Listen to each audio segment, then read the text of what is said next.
Welcome to the 2025 Train Mountain Triennial series. I appreciated all the comments, support, and subscriptions from the previous series, so I thought I'd add a few more to the channel. We hauled our equipment with a 14-foot utility trailer with flat bar steel as the rails. I used ratchet strap spring lines to keep everything tensioned and in place during the trip. Here we are at the Odell Sportsman Center near Crescent Lake, Oregon. And here's Charlie the cat, one of the most friendly cats at Train Mountain. Let's take the new Orange Crush tank car on its maiden voyage down to South Meadow. Well, we're back at Train Mountain today. It's one of the first days of the Triennial meet. And we're on the track. A little bit rainy right now, but it's supposed to clear up in another day or two. So we're going to head down to the South Meadow and get our vendor materials for the vendor booth. We've got our trusty conductor, Katie, holding it down with her bonnet on the back end. We're also towing the full consist, including our Orange Crush tank car, and it's doing great. So we got our balance correct on that with the weight. So let's go for a ride.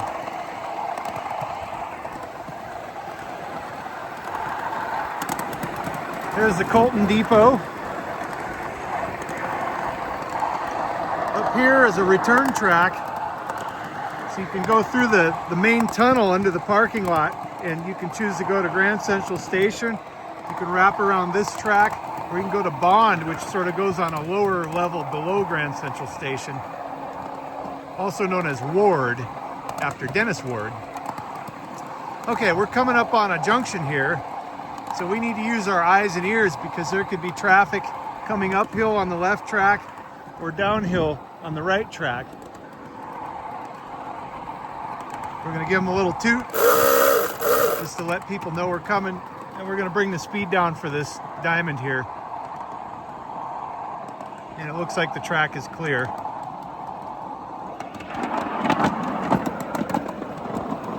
All of these spring switches will snap to whatever position you need them to go, so we don't have to get out and reline that.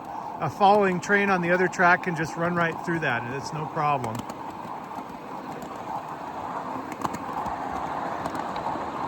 These are mileposts, roughly every 200 and some feet. It tells you where you're at exactly on the railroad.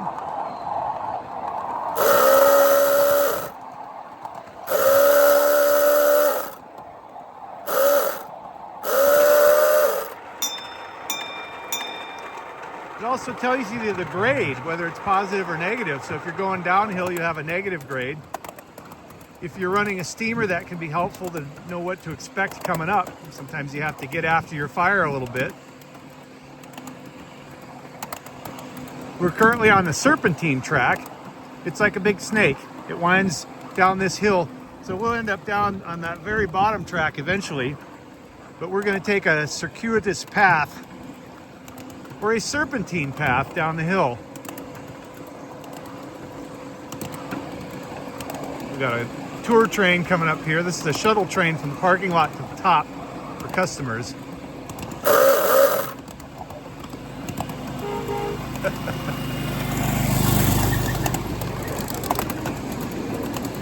And here's the coal mine rebuilt. They did a great job on it. Full yard to support it.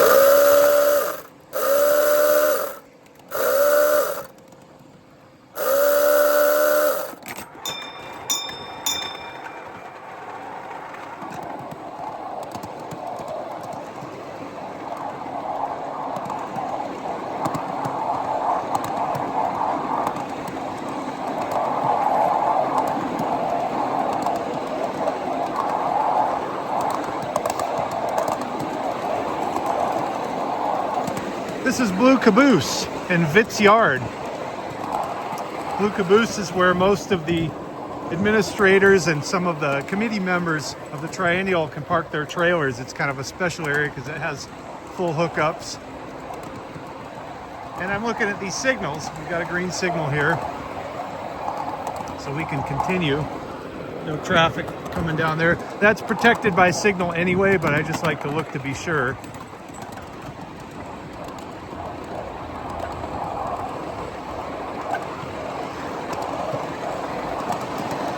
There's the motor pool. They've got all the shops for the heavy equipment in there, the tractors and dump trucks and all that. And a wood shop.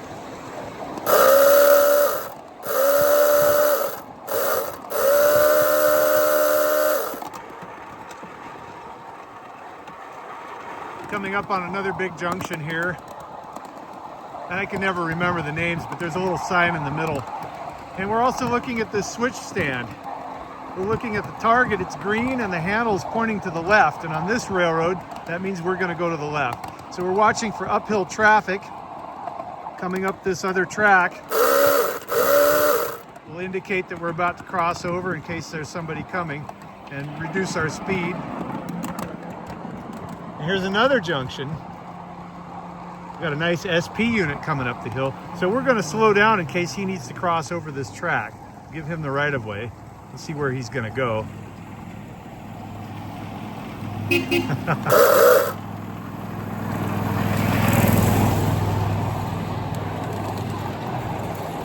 Anyway, let's take a look.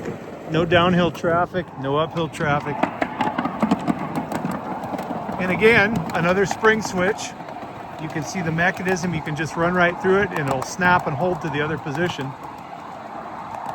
These remote switch stands are located about 40 feet from the switch that you're approaching.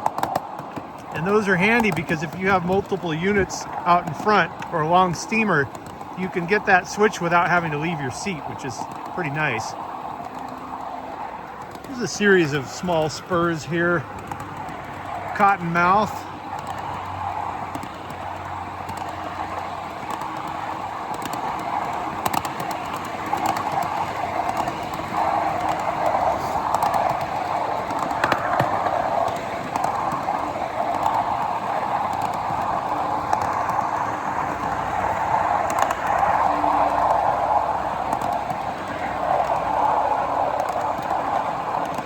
Sun feels kind of nice. It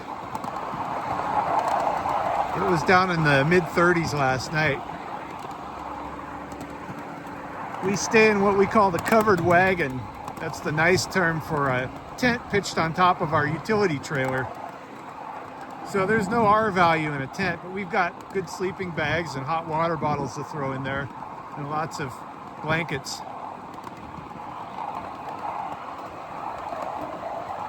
There's Carl's train in there. I'll zoom in. He's got those cool box cab electrics. That's some serious motive power.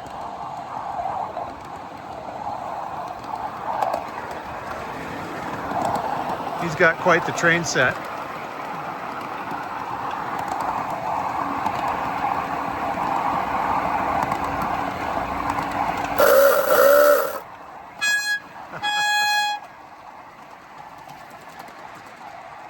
Those are our two steam certifiers, John and Ken.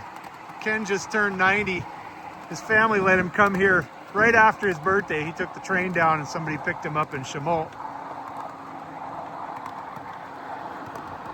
One of the neat things about this layout are the towns, and some of them have spurs and switches.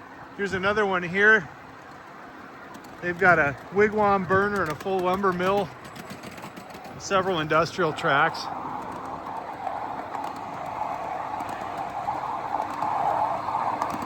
They also have lots of birdhouses. You can see on the trees, and a lot of those are occupied. I was taking a walk this morning and saw one fly in and heard a bunch of little cheeps. Lots of neat wildlife out here.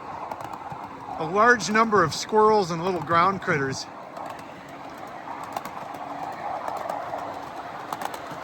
That's a shuttle service, golf cars, vans, or trains. Those are the three different ways you can get up to Grand Central Station from the public parking area. And I think a ticket for the day is about 25 bucks. There may be discounts for more than one day. This is Youngstown.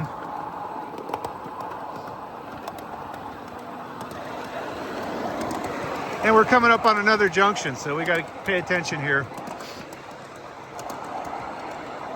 If we wanted to go directly down to the north-south portal, we could take this route through Dog Walk. But we don't need to do that. We're going to do that on a different trip. I'm going to stay to the left here, keeping an eye out for traffic coming uphill and reducing speed for the diamond. This is Copperhead Junction. You notice they're all snake themes because we're on Serpentine. And another junction, keep an eye out, nobody coming. I won't swing the camera around because it tends to make people sick, so we'll just keep it focused on the track. And some people told me to shut my mouth and just let the tracks go by, so we're going to do other videos where I'm not talking as much.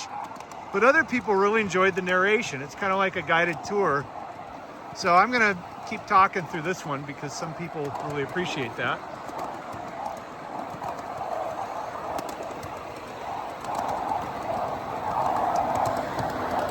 These scale buildings take a lot of time to build and maintain.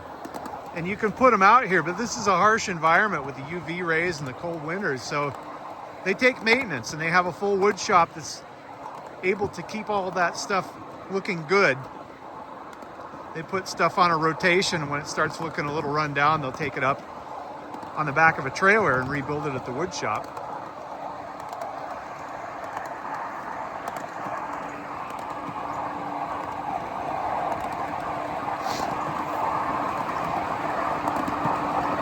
If anybody would like to donate a gimbal mount to this channel, that'd be appreciated because I'm holding the phone with my hand the whole time.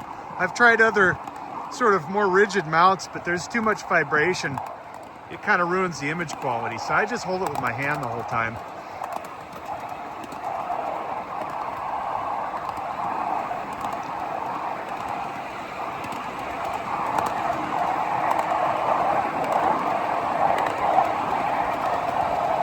There's a fire extinguisher.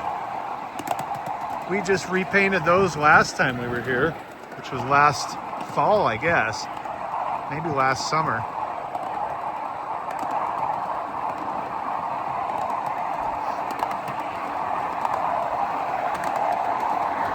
There's the trailer parking for everybody's train hauler trailers. And then beyond that is the South Meadow. That's where all the RVs and campers and everyone else is at. Here's a solo vehicle. This is pretty cool.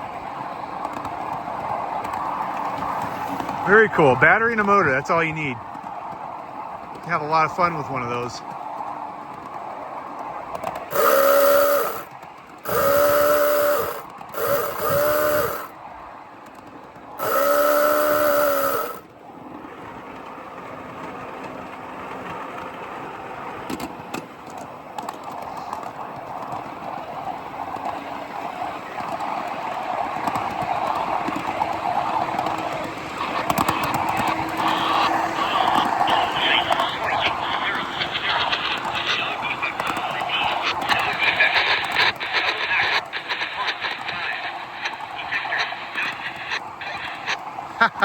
The hot box detector that they installed back there says we have no defects, which is good because we're all roller bearing. I shouldn't say that because I run a company that supports plane bearing equipment, but yeah, the world takes a collective gasp. This is a water tank. If you have a steamer and you need to take the worst water on the railroad, this is where you get it.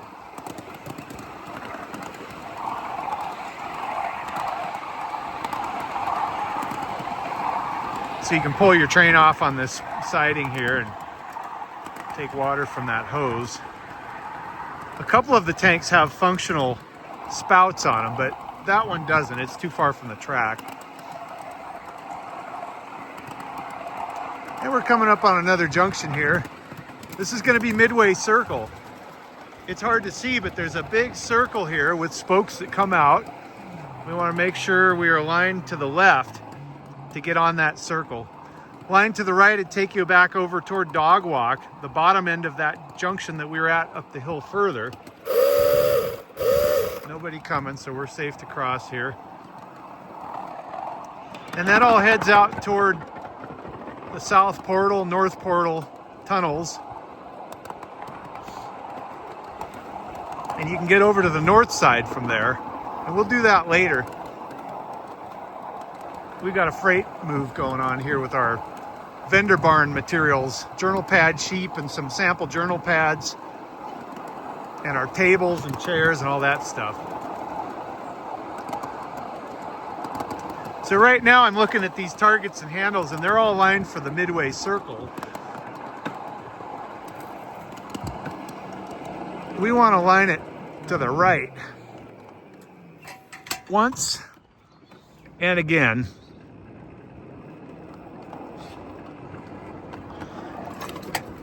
Oh, I didn't quite get it. I'll ask our conductor to get that handle fully engaged. Thank you, Mal. Everyone thinks we're a train coming to get them, but we're not. Okay, and we're coming up on the junction coming out of Lilyville from the Rio Grande extension. Lilyville's got tons of cool stuff. Lots of scale buildings. We've got other videos where we go through that, and we'll go through it again on this series.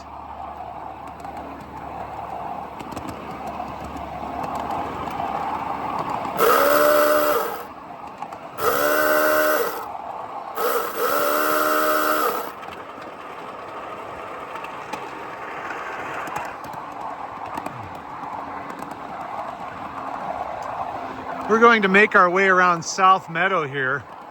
We come back on this track here, but it goes all the way around all the campsites and comes back. And there's a siding up here that we can pull onto and load all of our equipment for the vendor booth, so we don't have to hike it all the way up the hill by foot. Vehicle traffic is pretty limited up there because there's only one road. It's kind of a one-lane road. So they reserve that for most of the shuttle equipment and people bringing their trains up to unload at the big yard up there. So we get creative, and it's more fun to actually do work with the train anyway. We're gonna haul some journal pad sheep and a couple sample journal pads, make this equipment earn its keep.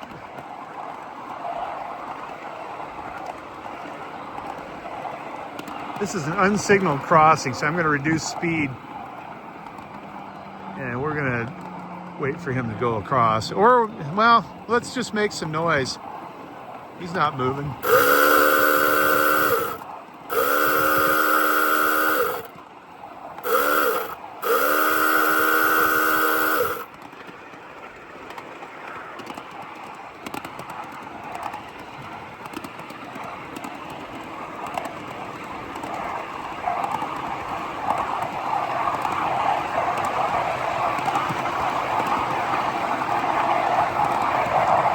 It's fun to ride down here at night. We've got some pretty good headlights on the Goose. It turns night into day in front of the locomotive.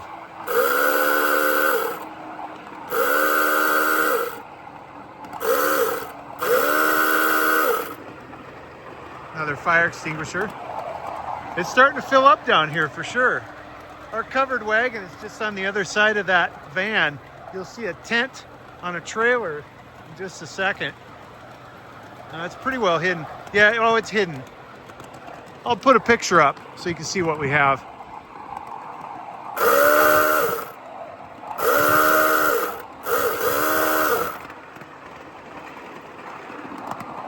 There's an additional loading spot down here for trains.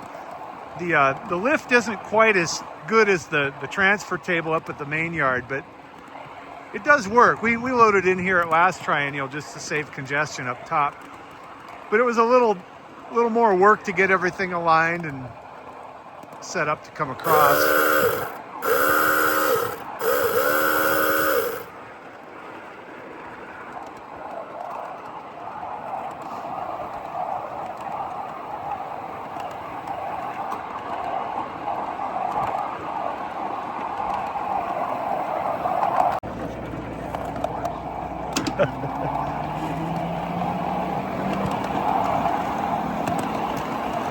All right.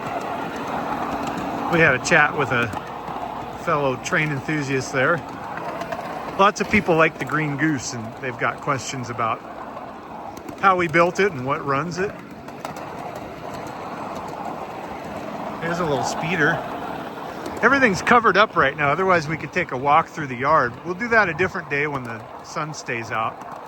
I think we're due for another day of rain today, and then on Sunday or Monday, a day from now, it's supposed to get better.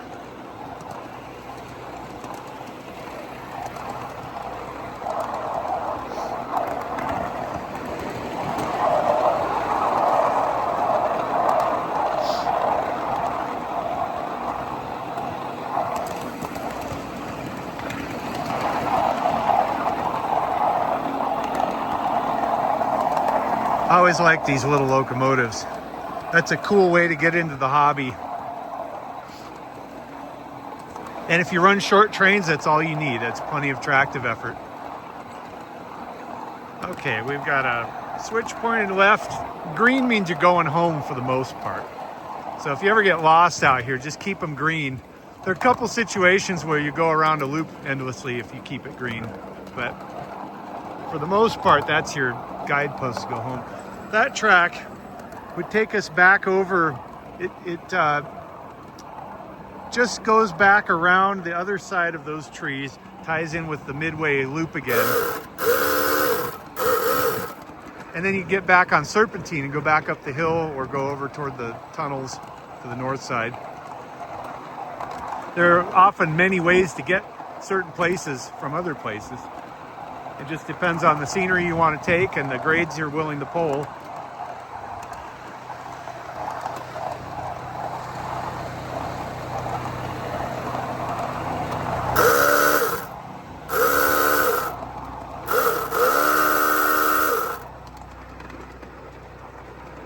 At night, you don't want to come through here highballing and blowing the whistle and all that stuff. So usually I just ring the bell a couple times for crossing. Ooh, there's a nice one. Look at that. That's in good shape.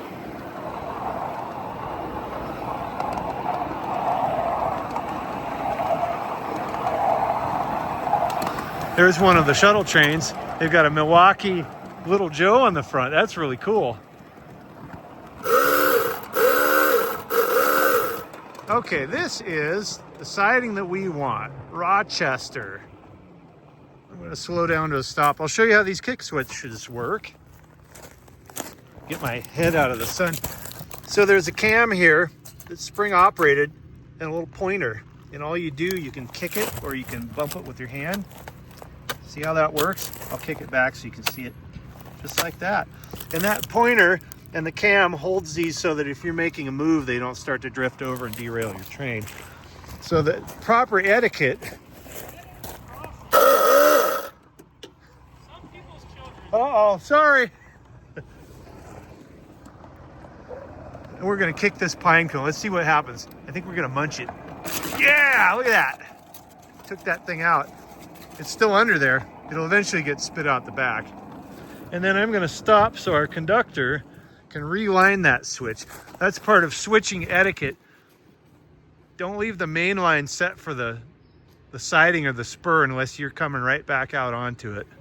Because a following train would then either run into you or they would come through the track and have to stop and pull back. And I can hear that pine cone rolling around. Oh, it's under the tank car. Well, we'll see how long it lasts. It'll eventually get munched. This is good enough. I'm going to back up a little bit, actually, because we're going to bring our truck over here with our materials. We want to stop short of fouling the main with the corner of our car. That's probably good right there. Set our brake, turn our power off. On the back road there, that's where everyone that comes in arrives, and they direct you either to your camping spot or to day parking, or if you have equipment that needs to be unloaded, they direct you up to the top Crisp's yard. Here's our camp setup. This works pretty well. This is our train hauler. You can see the rails, they're just flat stock, and then I have drawbar mounts on the front. It's I think a 14-foot utility trailer, single axle. Good for 3,500 pound capacity on the axle. And we use this to haul our cars, our road cars, the vintage cars, to shows. And at some point I added these stabilizers because I had a car parked on it in the garage and I didn't want to rely on just the tongue jack. But it comes in really handy for this tent setup. So we have those on the front and these little adjustables on the back, and you can put a bubble level on it and level this whole thing out. And what we learned is in order to get the jacks under it, you have to park the wheels on a little bit of a wood block that gets everything high enough that the jacks fit and they've got room to move. And this works out pretty well. We got rained on pretty good yesterday and it just runs off. We have our little camp set up here with a pop-up tent. And we have to relearn how to do that every time because we always forget. And we've got our towing rig here. So in back of here are all of our vendor booth materials. So I'm going to jump in, we'll go up the road and deliver that to our train. Well, that does it for part 1, but stay tuned for part 2 of the 2025 Train Mountain Triennial. We'll take our train back up the hill to the vendor booth, and then we'll walk around Crisp Yard and the turntable area. There's a lot of cool equipment that showed up for this event. Be sure to hit the subscribe button to stay updated.